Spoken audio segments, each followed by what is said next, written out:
Alright, what's going on, guys? I got another new anime for the 2020 year. Still weird saying 2020, but that's what it is. This time it's gonna be Pet. Now, I gotta say from the outset, this is a very enigmatic series. To say that I was confused in episode 1 would be an understatement. But with that said, let's get right into it.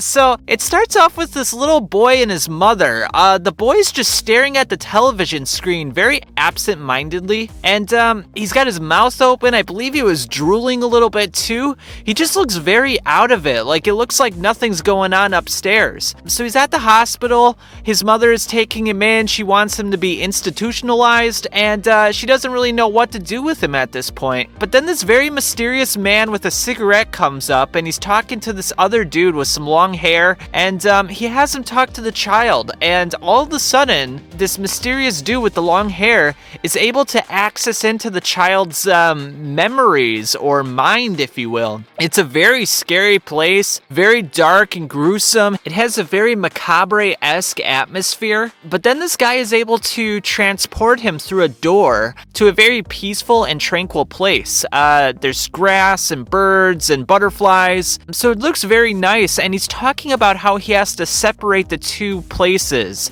He has to have his peaks and his valleys, and he has to keep them separate from each other. So very interesting stuff. We don't really know who this child is or who this older dude is. I suppose we'll figure that out as we go deeper into the series. We then transition to a scenario where we're with some Jamaican dude and his two Caucasian friends, two white guys. And they're playing with some water outside. It's a silly little scene. And then the Jamaican dude goes to a car with the same guy with the cigarette from previously in the hospital. And he's got a job for him, so the Jamaican guy takes on the job. And he goes to the job. He's going underwater. He's collecting something, and he's leaving it in a car. And then he's supposed to leave the spare key in the car. And, you know, when he's driving away, he's like, job well done. He's like, fuck, I forgot to leave the spare key there. So he goes back, and lo and behold, the guy who hired him on is there. But he also happens to be there with his friend who he thought was on vacation. However, his friend does not look like his normal self. It looks like he's lost most of his mental faculties. You know, he kind of just looks like a baby or a child at this point. And they just tell him, hey, go driving and go fly. And so he just starts driving like a madman. The Jamaican dude follows him, and he just drives right off a cliff, end up killing himself. So we're like, what the heck is going on here? Like, it's not really certain what's happening. Now, when the Jamaican dude goes to collect his money, he tells off the guy with the cigarette. He's like, look, this is weird, you know, I'm gonna report you, I'm gonna turn in the key. And then it's all sort of weird from there. This is where the episode gets very cryptic and very dark. You know, like, cigarettes are just, like, popping out of thin air.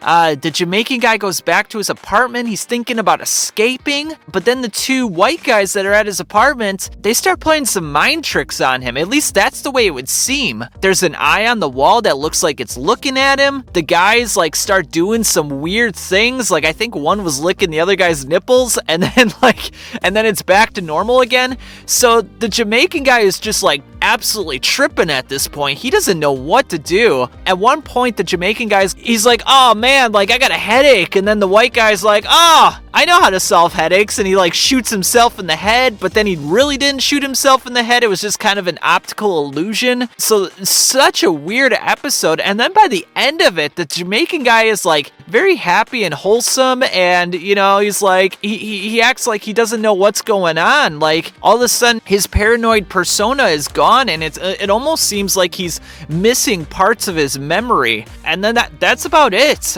We don't really know what's going on. So, very interesting, enigmatic first episode. Now, in terms of whether I liked it or disliked it, I'm gonna say that I actually disliked this one, guys. There was a lot of weird character actions in this episode, especially in the beginning part with the mother, how she was gonna kill herself. They really glorified that scene. They really overdid it on that one. And I feel like a lot of the characters in general are rather superficial up until this point. I understand it's only the first episode, but that's just kind of the vibes I'm getting so far. The art and the animation was nothing spectacular, spectacular, nothing really stuck out in my head besides the fact that it was all really weird. The scene where the older guy was in the younger kid's imaginations, the dark atmosphere, that was some really bad animation, to be honest with you. Now, I mean, I guess the only thing that's really holding this thing together is the enigmatic plot and, you know, just trying to figure out what's going on. But I feel like as things start to reveal themselves,